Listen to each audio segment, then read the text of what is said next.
Attention my student. तो हम लोग विज्ञान को जान गए। अब उसके बाद हम लोग जानते हैं मापन। चूंकि ये विज्ञान जो है मापन पर ही आधारित है, अगर मापन नहीं तो विज्ञान की कल्पना नहीं की जा सकती है। इसलिए मापन विज्ञान के लिए जरूरी है, आवश्यक है। विज्ञान चूंकि मापन पर ही आधारित है, और मापन करने के लिए किसको मापा जाए तो उसके लिए कोई राशियां होनी चाहिए, जैसे लंबाई, द्रव्यमान, समय, बल, ऊर्जा, वेग, ये सब राशियों की जरूरत हुई। अच्छा, अब मापन किया जाएगा तो उसके लिए मानक माप भी होना चाहिए। मानक माप होना चाहिए, है कि नहीं? जी सर। मानक माप के लिए मात्रक होना चाहिए। मानक माप जैसे लंबाई मापना है, द्रव्यमान मापना है, समय मापना है, बल मापना है, वेग मापना है, क्या मापना है, तो मानक माप का होना जरूरी है। अब जैसे उसके लिए मात्रक का होना जरूरी है। क्या होना जरूरी है? मात्रक का होना जरूरी है। अब मात्रक नहीं है तो हम, मानक माप भी है, मात्रक नहीं है तो हम कैसे मापेंगे? ठीक है ना। अब उसके लिए भाई लंबाई के लिए मीटर होना चाहिए, द्रव्यमान किलोग्राम होना चाहिए, सेकेंड होना चाहिए, समझे, न्यूटन होना चाहिए। उसी तरह ऊर्जा के लिए जूल वगैरह होना चाहिए। नहीं होना चाहिए कि नहीं होना चाहिए? जी सर। तो ये सब का होना जरूरी है।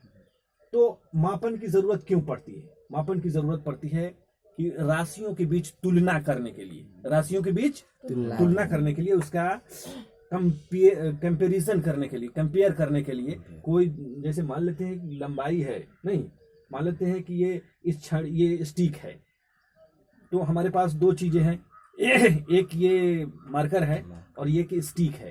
तो दोनों के बीच हमें तुलना करना है कि किसकी लंबाई ज्यादा, किसकी कम है। तो ये तुलना करने के लिए हमको क्या चाहिए? तुलना करने के लिए तो इसका परिमाण हमको मालूम होना चाहिए।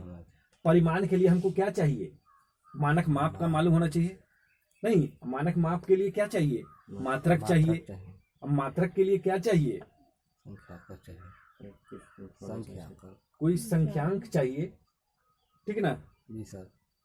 और कोई ऐसा ही कोई मात्रक चाहिए, ठीक है ना। जैसे इसके लिए संख्यांक, जैसे मान लेते हैं कि इसकी लंबाई जो है 3 फीट है और इसकी लंबाई आधा फीट है, समझे कि नहीं। तो ये फीट क्या हो गया? मात्रक हो गया। फीट क्या हो गया? मात्रक हो गया। तो किसी भी राशियों के बीच तुलना करना है तो उसका परिमाण मालूम होना चाहिए, नहीं। और परिमाण मालूम करने के लिए उसमें मात्रक और संख्या का होना जरूरी है। जैसे हमने कहा कि ये 3 फीट का ये एक स्टिक है, तो 3 क्या हो गया? ये संख्यांक हो गया। फीट क्या हो गया? मात्रक हो गया। आई सब मिल करके मैंने क्या हुआ? ये परिमाण हुआ इसका। ये 3 फीट क्या हुआ? इसका परिमाण है, नहीं। और परिमाण की जरूरत क्यों हुई? ताकि हम उसका तुलना कर सकें, उसका कंपैरिजन कर सकें। ठीक है बच्चों? ठीक है। उसके बाद अब समझते हैं कि राशियां क्या है। भौतिक राशियां, नहीं, भौतिक राशियां। तो कहा जाता है कि भौतिक के नियमों को जिन पदों के द्वारा व्यक्त किया जाता है, एक्सप्रेस किया जाता है, उसमें लिखा जाता है, उन्हें दिखाया जाता है, उसे ही भौतिक राशियां कहते हैं। क्या कहते हैं? भौतिक राशियां। यानी भौतिकी के नियमों को, भौतिकी के नियमों को जिन पदों में, जैसे भौतिकी के नियमों को, अब किसी चीज का जो है नियमों को बताना है, उसको द्रव्यमान कितना है तो द्रव्यमान को केजी में, नहीं किलोग्राम में। तो किलोग्राम क्या हो गया, नहीं कि नहीं। तो ये द्रव्यमान है, लंबाई है, समय है, बल है, ऊर्जा है, ये सब क्या है? भौतिक राशियां हैं। ठीक है। भौतिक राशियां भी 2 प्रकार की होती हैं, नहीं। एक को कहते हैं आधारी राशियां और दूसरी होती है व्युत्पन्न राशियां। आधारी राशियां यानी स्वतंत्र होती है। आधारी राशियां स्वतंत्र मानी जाती है, नहीं। यानी इस राशियों को व्यक्त करने के लिए, आधारी राशियों को व्यक्त करने के लिए हमें जो है किसी दूसरी राशियों पर निर्भर नहीं होना पड़ता है, यानी वह स्वतंत्र होती है, नहीं।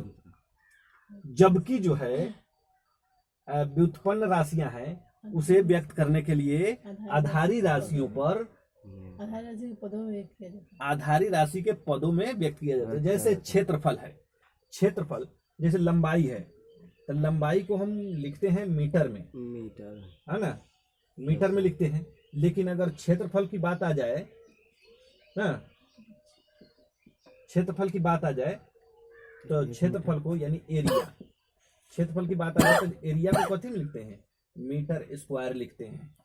क्या लिखते हैं, मीटर स्क्वायर। तो ये जो क्षेत्रफल की जो राशियां हैं, क्षेत्रफल है नहीं तो वह क्या है, व्युत्पन्न राशि है, क्योंकि यह जो है किस पर आश्रित है, ये आधारी राशियों पर ही, आधारी राशियों के पदों में ही व्यक्त किया जाता है, लेकिन ये स्वतंत्र नहीं है। लेकिन ये स्वतंत्र, ये किसी पर आश्रित नहीं है, नहीं, यानी इसमें क्या होता है, मीटर मीटर में गुणा हो जाता है, यानी उसमें मल्टीप्लाई हो जाता है तो मीटर स्क्वायर हो जाता है।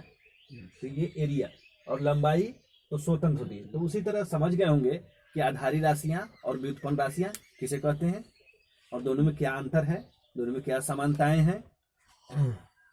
ठीक है, ओके, आज के लिए इतना ही। वीडियो को टिप